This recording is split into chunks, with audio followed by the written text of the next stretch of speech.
Bonjour et bienvenue sur la chaîne Nounoubelle. On va préparer aujourd'hui un dessert un peu spécial parce qu'on va utiliser de la pâte phyllo, alors des feuilles de briques, et vous pouvez tout de même les remplacer avec juste de la pâte feuilletée. Moi, je vais la servir avec une sauce caramel, mais vous pouvez juste mettre du sucre glace par-dessus ou de la cannelle, c'est tout aussi bon. On va prendre des pommes qu'on va éplucher, l'équivalent entre 3 à 4 pommes. On les épluche, on les coupe en dés et on les met dans une poêle avec.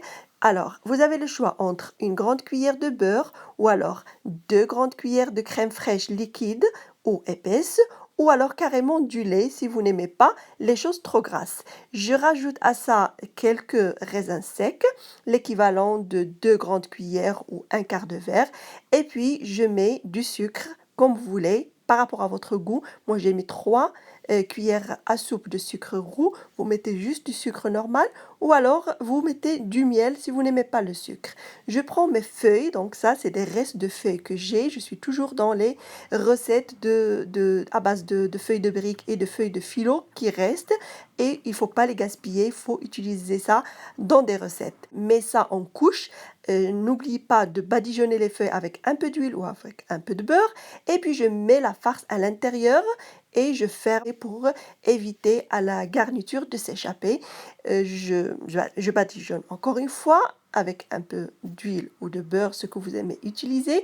Et puis je la mets dans un four, toujours le four moyen, pas trop chaud, pour avoir une cuisson dorée. Voilà, moi j'ai servi ça avec un peu de crème caramel. Je vous donnerai une recette prochainement de ma sauce caramel, c'est très très bon.